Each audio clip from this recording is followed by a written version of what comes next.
producteur et un distributeur de cinéma. J'ai commencé par la distribution.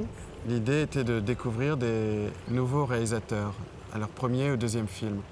Et dans le dialogue qui s'est installé avec les auteurs, qui a souvent été bon, je crois, on a eu envie d'aller plus loin. Donc la production est finalement une émanation de la distribution.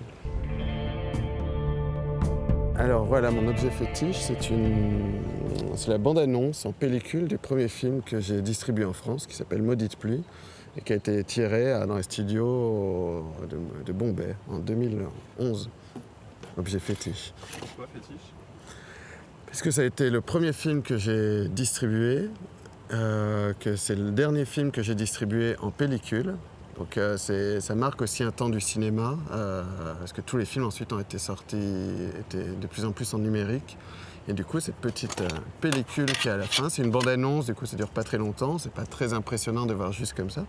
Mais c'est un objet que, à chaque fois que je déménage, il est toujours soigneusement dans mes bagages.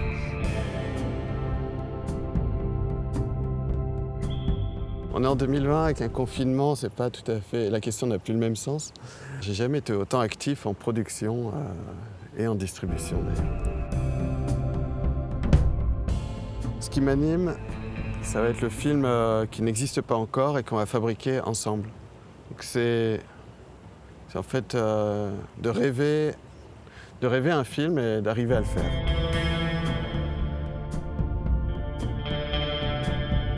Surtout une rencontre avec un auteur qui pourrait faire un film que personnellement je ne pourrais jamais faire. Et de le suivre, de l'accompagner et qu'il y ait une complicité et d'arriver à ce que la magie prenne.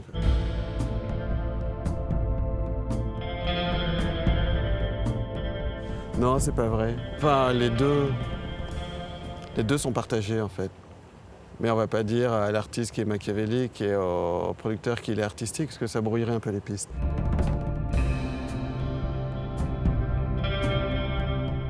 La plus grande peur pour le producteur, c'est que le réalisateur ne termine pas son film. Mais le pire et le plus grand cauchemar serait qu'un réalisateur ne s'attache pas à son film, n'ait pas envie de le terminer. Et ça, c'est jamais arrivé. Donc j'ai toujours été très content, même si des fois ça prend plus de temps que prévu. Au final, on a toujours eu l'œuvre souhaitée. Et ça, c'est la plus grande satisfaction.